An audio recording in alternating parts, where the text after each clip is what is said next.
جی السلام علیکم۔ آج کا ہمارا ٹاپک بہت ہی اہم ہونے جا رہا ہے۔ بہت سے لوگ یہ کہتے ہیں کہ ہم آپ کا انویسٹمنٹ فنڈ جوائن کرنا چاہتے ہیں، لیکن ڈرتے ہیں کہ ہمارے ساتھ فراڈ نہ ہو جائے۔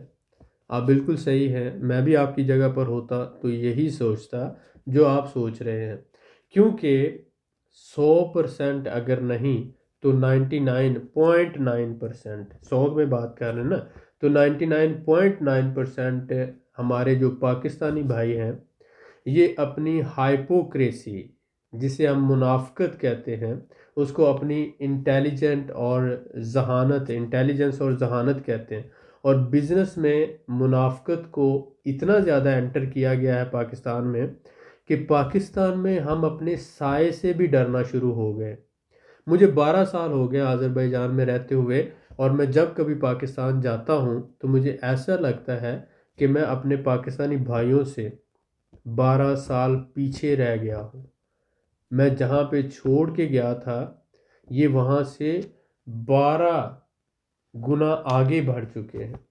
ایک بندہ جو ہے اس نے اپنے چہرے پر 10 نہیں 20 نہیں 50 جو ہے وہ نقاب اوڑے ہوئے ہیں۔ اور شاہ رخ خان جو ہے وہ تو شاید کوئی اتنا بڑا ایکٹر نہ ہو، ہمارے ہاں ہر بزنس مین، ہر بندہ اس سے بھی بڑا ایکٹر ہے۔ کوئی مذہب کی ایکٹنگ کر رہا ہے، کوئی سیاست کی ایکٹنگ کر رہا ہے، کوئی بزنس کی ایکٹنگ کر رہا ہے، اور کوئی بہت بڑا ہول سیلر ہونے کی ایکٹنگ کر رہا ہے، کوئی ریٹیلر ہونے کی ایکٹنگ کر رہا ہے۔ مقصد ان کا یہ ہوتا ہے کسی نہ کسی طرح سے ہم اپنا ٹارگٹ اچیو کر لیں، لیکن اس سارے مسئلے میں ہم انسانیت اس کو بھول گئے ہیں۔ اس سارے معاملے میں ہم ساری دنیا سے بہت پیچھے رہ گئے ہیں۔ آج اس وقت ہمارا ملک اس حال میں ہے کہ اکانومی کو چھوڑیں، بزنس کو چھوڑیں، معاملات کو چھوڑیں، اس وقت ملک جو ہے وہ خطرے میں پڑا ہوا ہے۔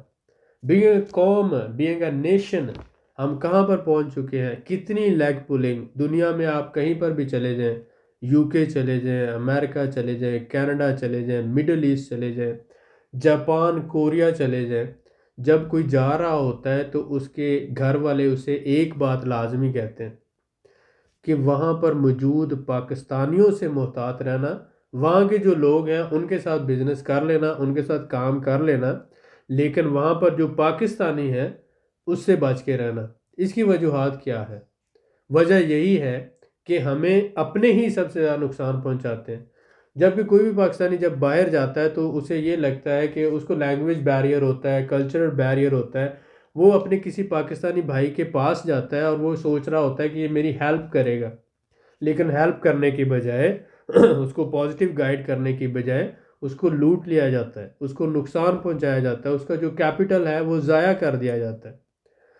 بزنس مین جتنے ہمارے پاکستان میں ہیں، وہ جو بات کمٹ کرتے ہیں، جو پروڈکٹ آپ کو دکھاتے ہیں، وہ کبھی ڈیلیور نہیں کرتے۔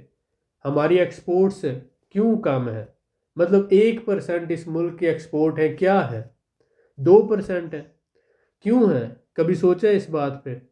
جو کمٹ کیا جاتا ہے کبھی ڈیلیور نہیں کیا جاتا۔ میں نے کہا جو کمٹ کیا جاتا ہے کبھی ڈیلیور نہیں کیا جاتا۔ آپ میں سے جتنے بھی لوگ میرا یہ چینل دیکھتے ہیں، بہت سے لوگوں نے بزنس کیا ہے اپنی لائف میں، بہت سے لوگوں نے دوسرے لوگوں کے ساتھ ڈیل کیا ہے۔ ہم اپنے گریبانوں میں جھانکتے ہیں، میں اپنے میں جھانکتا ہوں، آپ اپنے میں جھانکیں۔ ہم فرشتے تو نہیں ہیں۔ ہم نے زندگی میں کہیں جھوٹ بھی بولا ہے، ہم نے کسی کو دھوکہ بھی دیا ہے، ہم نے کسی کے ساتھ زیادتی بھی کی ہوگی، لیکن مقصد یہ ہے کہ کبھی تو ہمیں سوچنا پڑے گا کہ اب ہمیں سیدھا راستہ اڈاپٹ کرنا چاہیے۔ انسان کے اندر سب سے بڑی پاور جو ہوتی ہے اس کا ضمیر ہوتا ہے، اور اگر آپ کا ضمیر طاقتور ہے تو آپ کبھی کسی کے ساتھ ظلم نہیں کر سکتے۔ مسئلہ یہ ہے کہ پاکستان میں فراڈ اتنا زیادہ ہو گیا ہے کہ ہمیں اپنے دوستوں پر، اپنے رشتہ داروں پر، اپنے بزنس پارٹنرز پر کسی قسم کا یقین نہیں رہتا۔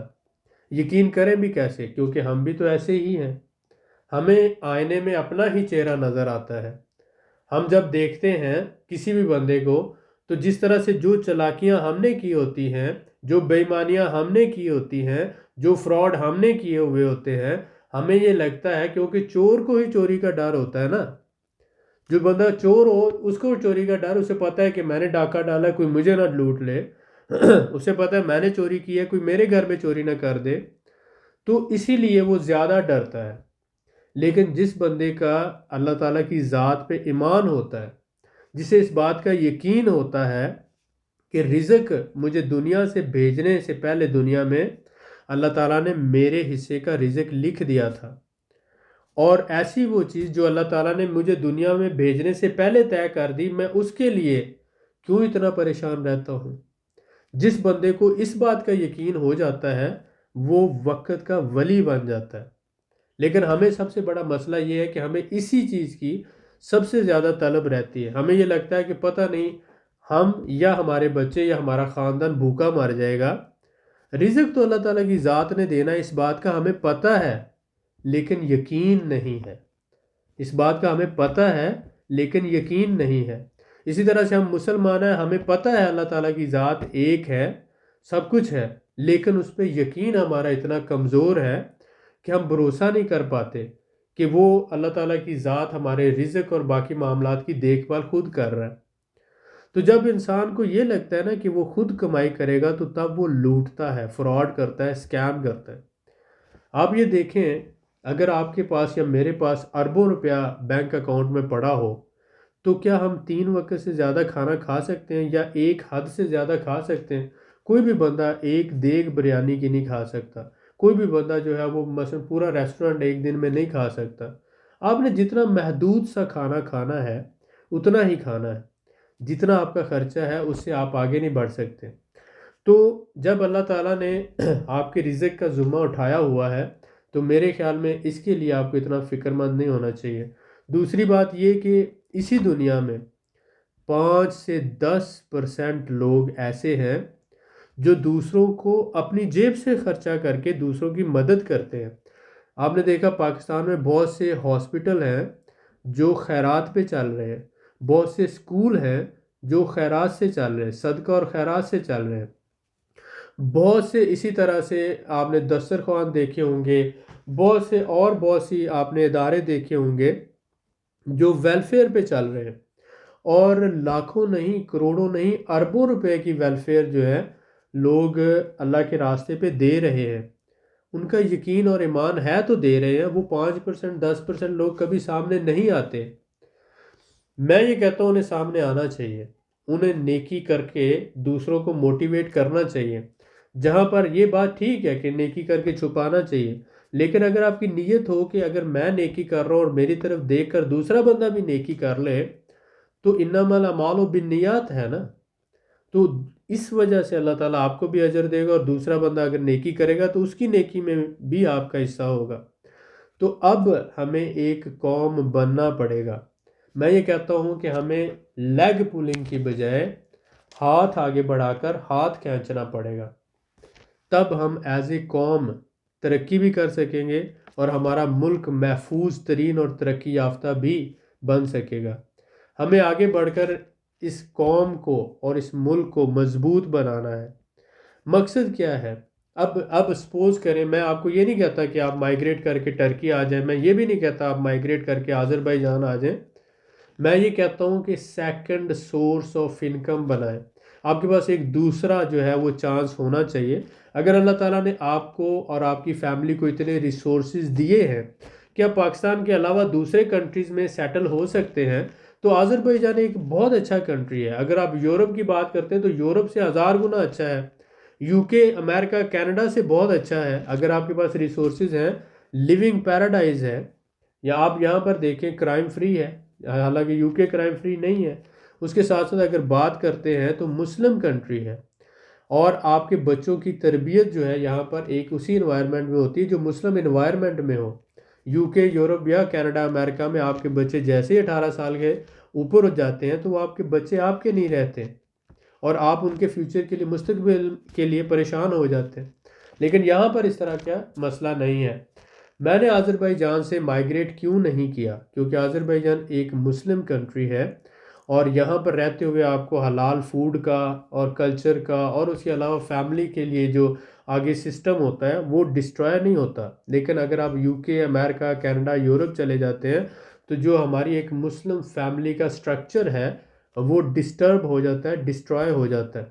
بہت سے لوگ جب بچے بڑے ہوتے ہیں تو واپس مائیگریٹ کرنے کی کوشش کرتے ہیں پاکستان میں، لیکن پاکستان میں نہ سیکیورٹی ہے، نہ سیفٹی ہے، اور نہ ہی اور باقی انوائرمنٹل کے حوالے سے اور کلچرل ایشوز کی وجہ سے وہ لوگ جو امریکہ، کینیڈا، یو کے میں رہے ہیں وہ سیٹل نہیں ہو پاتے۔ بہت سے لوگ ہم سے رابطہ کرتے ہیں تو میں یہ کہتا ہوں آپ ٹرکی آ جائیں یا آذربائیجان آ جائیں۔ ٹرکی کیونکہ اب بہت زیادہ سیچوریٹ ہو چکا ہے، تو آذربائیجان ایک مسلم کنٹری ہے، یہاں پر آپ کوئی بزنس بھی کر سکتے ہیں اور ساتھ ساتھ انویسٹمنٹ کر سکتے ہیں۔ جابز یہاں پہ نہیں ہے، جو بندہ یہ سوچتا ہے کہ میں جاب کر لوں گا تو میں یہ کہتا ہوں جابز نہیں ہے۔ سیلف امپلائڈ کے طور پر آپ کام کر سکتے ہیں، اپنی انویسٹمنٹ کر سکتے ہیں، اور اسی طرح سے آپ اپنا کوئی بزنس کر سکتے ہیں۔ اوورآل میں یہ کہنا چاہتا ہوں کہ فراڈ صرف ایک بار ہوتا ہے، آپ بار بار نہیں کر سکتے، جبکہ بزنس آپ ایک بار چھوڑ کر 1000 بار کر سکتے ہیں، لاکھ بار کر سکتے ہیں۔ تو ہم آپ کے ساتھ بزنس کرنا چاہتے ہیں۔ ہم یہ چاہتے ہیں کہ کیونکہ ہمیں یہاں لینگویج کا پتہ ہے، ہمارے لوکل ریسورسز ہیں، 12 سال سے ہم یہیں پہ رہ رہے ہیں، اور یہاں پر جو ہمارا پورا سیٹ اپ ہے، ہم یہ سمجھتے ہیں کہ اس سے فائدہ اٹھاتے ہوئے ہم آپ کو بھی فائدہ دے سکتے ہیں اور خود بھی فائدہ لے سکتے ہیں۔ جو کام آپ آ کر یہاں پر $1,00,000 میں کریں گے، وہی کام ہم $60,000 میں کر سکتے ہیں۔ آپ کو فیسیلیٹیٹ کیا جا سکتا ہے، آپ کے لیے انڈر ویلیوز پراپرٹیز خریدی جا سکتی ہیں، آپ کو بزنس سیٹ اپ بنانے میں ہیلپ دی جا سکتی ہے، سٹاف ہائر کرنے میں مدد دی جا سکتی ہے، مینوفیکچرنگ سیٹ اپ بنانے میں مدد دی جا سکتی ہے۔ بہت سے ایسے کام ہیں جو ٹیم ورک میں ہو سکتے ہیں۔ تو ہمارے ساتھ لنک کرنے کے لیے، جوڑنے کے لیے، لائک مائنڈڈ ٹیم بنانے کے لیے، اور لائک مائنڈڈ ایک جیسی سوچ رکھنے والے بزنس مین اور انویسٹرز کو اکٹھا کرنے کے لیے ہم یہ پروجیکٹ ہم نے شروع کیا۔ $1,000 بہت بڑی رقم نہیں ہے انویسٹر اور بزنس مین کے لیے۔ ایک ایسا بندہ جو لاکھوں روپیہ انویسٹ کرنے کی کیپیسٹی رکھتا ہے اور جس کے پاس لاکھوں ڈالرز موجود ہیں، تو اس کے لیے $1,000 کچھ بھی نہیں ہے۔ آپ اس بات کو سمجھیں، اگر آپ بزنس کرتے ہیں آذربائیجان میں تو اس کا ایک منات $130 کا ہے، اور آپ کا پاکستانی جو لاکھ ہے اس کا صرف زیادہ سے زیادہ 800 منات بنتا ہے۔ پاکستانی لاکھ جو ہے یہاں پر صرف 800 منات بنے گا۔ تو آپ یہ سمجھیں کہ لاکھوں اگر آپ کے پاس ہیں تو یہاں پر $100 بنتے ہیں، ان کے 100 بنتے ہیں۔ تو ہمیں فراڈ کرنے کی نہیں ضرورت، ہم یہ کہتے ہیں کہ ہم آپ کے ساتھ ملیں، آپ ہمارے ساتھ ملیں، اور ہمارا جو لوکل ریسورسز ہیں، کانٹیکٹس ہیں، اس کے ساتھ ساتھ جو لوکل اپرچونٹیز ہیں، اس سے آپ بھی فائدہ اٹھائیں، ہم بھی فائدہ اٹھائیں۔ اب اس میں 2-3 باتیں جو سب سے اہم ہیں کہ میں نے جیسے بتایا پہلے بھی مجھے 18 سال ہو گئے بزنس کرتے ہوئے۔ 18 سال میں میں نے کبھی بینک سے لون نہیں لیا، اور کبھی بھی میں نے سودی کام نہیں کیا۔ تو ہمارا یہ پروجیکٹ ٹیم فنڈنگ کرنے کا مقصد یہ تھا کہ ایک تو ہمارے پاس انویسٹمنٹ آ جائے جس سے ہم یہ انویسٹمنٹ اپرچونٹیز کو حاصل کر سکیں، ہمارے پاس انویسٹمنٹ اکٹھی ہو جائے اور اس سے ہم انڈر ویلیو پراپرٹیز خریدیں، اس کو رینوویٹ کریں اور ان کو کرائے پہ دیں۔ یہ بزنس کرتے ہوئے جو حلال منافع ملے گا اس کا 60% آپ کو دے دیں، 40% ہم لے لیں۔ فرض کریں کہ میرے پاس، فرض کر لیتے ہیں کہ میرے پاس اتنے ریسورسز نہیں، حالانکہ میں نے کرونا کے اندر کوئی 5-6 ڈیفرنٹ پراپرٹیز خریدی ہیں، لیکن یہاں پر جب سے گارا باغ آزاد ہوا ہے تو جو لوکل یہاں پہ مہاجرین تھے، مثلا وہ لاکھوں کی تعداد میں تھے، 5-6-7 لاکھ، تو ان کو گورنمنٹ کی طرف سے گھر مل رہے ہیں، فرنشڈ گھر مل رہے ہیں گورنمنٹ کی طرف سے۔ تو وہ جو اپنی پراپرٹیز ہیں، سستی پراپرٹیز، یہاں پہ وہ اونے پونے داموں، یعنی ایک پراپرٹی کی قیمت $1,00,000 ہے، تو وہ اسے $50,000 میں، $60,000 میں بیچ کے وہاں پہ جا رہے ہیں۔ وجہ اسی کیا ہے کہ گورنمنٹ کی طرف سے ان کو فرنش گھر مل رہے ہیں، اس کے علاوہ لینڈ مل رہی ہے تاکہ وہاں پر آباد کاری ہو سکے۔ تو وہ یہ گھر تو مفت میں چھوڑ کے جانا اس نے تو اس کے بدلے وہ یہ چاہتے ہیں کہ اسے سستا بیچ دیا جائے۔ تو اسی وجہ سے ہمارے پاس 1 نہیں، 2 نہیں، 10 نہیں، 100 نہیں، ہزاروں کی تعداد میں اپرچونٹیز آ رہی ہیں۔ تو کیونکہ ہم یہاں پہ بیٹھے ہوئے ہیں تو ہم یہ کہتے ہیں کہ ہمارے پاس، میرے پاس اگر فنڈز ہیں بھی تو اتنے زیادہ تو فنڈز نہیں ہوں گے، اتنے تو نہیں ہوں گے کہ میں کوئی 100، 200، 400، 500 پراپرٹیز خرید سکوں۔ تو میں نے کہا کہ ہم پھر اس طرح کا ایک سسٹم بناتے ہیں جس میں ہم ٹیم فنڈنگ کریں، اور اس میں آپ کو بھی فائدہ ہو، ہمیں بھی فائدہ ہو، اس میں ہم اوورآل 60% جو ہے وہ پروفٹ آپ کو ٹرانسفر کریں، 40% ہمارے پاس آئے. تو آپ یہ بات سمجھیں کہ ہم سود سے پاک ایک کام کرنا چاہ رہے ہیں. اوور آل جو ہے ہم یہ چاہ رہے ہیں کہ آپ بھی اس سے بینیفٹ کریں، ہم بھی. $1000 کوئی بڑی رقم نہیں ہے، ہم مل کے کام کر سکتے ہیں. بہت شکریہ، دعا میں یاد رکھیں. ملتے ہیں نیکسٹ ویڈیو میں.